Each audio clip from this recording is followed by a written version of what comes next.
Hello bachcho, let us read this question. If F bar is the force acting on a particle having the position vector r bar and tau bar is the torque of this force about the origin, then इस question में हमें force दिया है, एक particle पे जो act हो रहा है वो फोर्स गिवन है, उसका position vector are bar given है और टॉर्क टाउ बार गिवन है।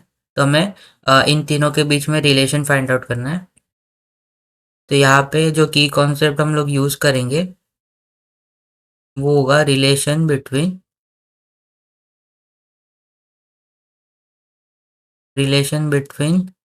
Torque position vector and force.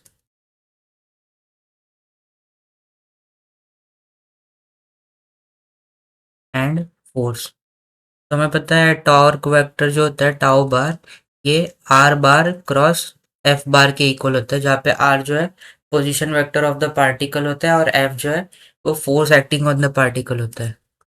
तो सपोज हम लोग अज्यूम कर ले कि हमारे पास एक पार्टिकल है जो कि सर्कुलर मोशन परफॉर्म कर रहा है अलोंग दी एक्सिस। तो सिंस ये सर्कुलर मोशन परफॉर्म कर रहा है, हम लोग अज्यूम करते हैं कि इस पर एक सेंट्रीपिटल फोर्स लग रहा होगा टूवर्ड्स दी सेंटर।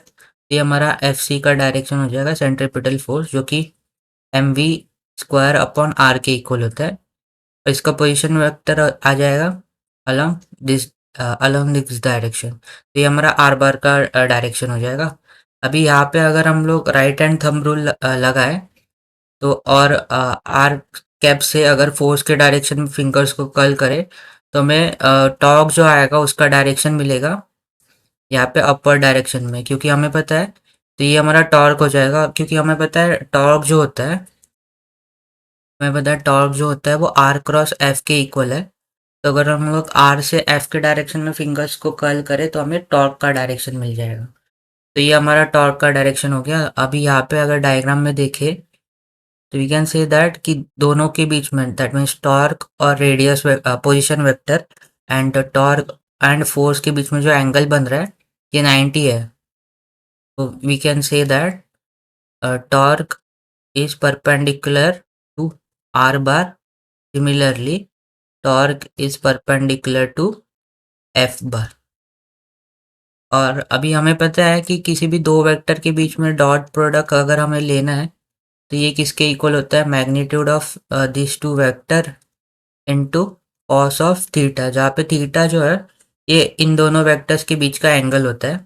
तो सिमिलरली अगर हम लोग यहाँ पे आर डॉट टाउ निकाले तो ये क्या हो जाएगा, magnitude of are bar into magnitude of tau bar into cos of, अभी एंगल कितना है, आर और टाउ में एंगल सिंस दोनों परपेंडिकुलर है तो we can say that angle इसमें 90 होगा। अभी 90 है angle and we know that कि कॉस 90 जीरो होता है। तो यहाँ से हम लोग कह सकते हैं आर डॉट टाउ बार जो है वो जीरो आएगा। सिमिलरली अगर हम लोग एफ डॉट टाउ बार करें तो ये जाएगा magnitude of F into magnitude of tau cos of, यहाँ पर भी एंगल 90 है तो ये कॉस 90 हो जाएगा।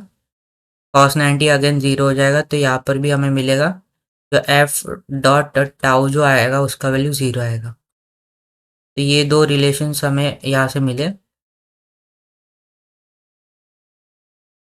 तो अगर हम लोग ऑप्शन चेक करें तो ऑप्शन के अकॉर्डिंग ऑप्शन डी जो है वो हमारा राइट आंसर हो जाएगा। So I hope you have understood it well and best of luck.